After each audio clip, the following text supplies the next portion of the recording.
નમસ્કાર, news at 7માં હું અર્પિતા પંડ્યા આપનું સ્વાગત કરું છું। સૌપ્રથમ જોઈએ અત્યારના મુખ્ય સમાચાર।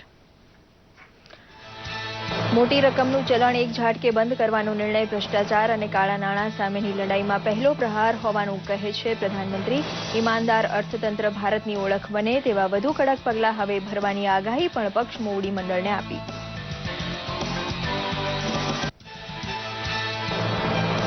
કાળા નાણાં અને ભ્રષ્ટાચાર જેવા દૂષણનો ખાત્મો બોલાવવા માટે પોતે લીધેલો નિડર નિર્ણય જનતાને શું ખરેખર પરેશાનીદાયક લાગ્યો છે તે જાણવા માંગે છે પ્રધાનમંત્રી। નરેન્દ્ર મોદી એપ ઉપર જન અભિપ્રાય જમા કરાવવા માટે આપ્યું આમંત્રણ।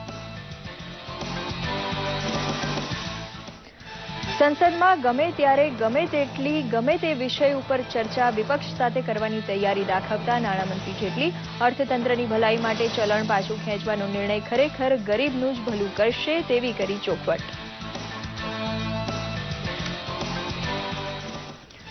ચલણી નોટની અછત સામે ઉકેલની કાબિલેદાદ સૂઝ દાખવે છે ગુજરાત। શાકભાજી વેચનારા પણ મોદી સરકારની પીઠ થાબડે છે તો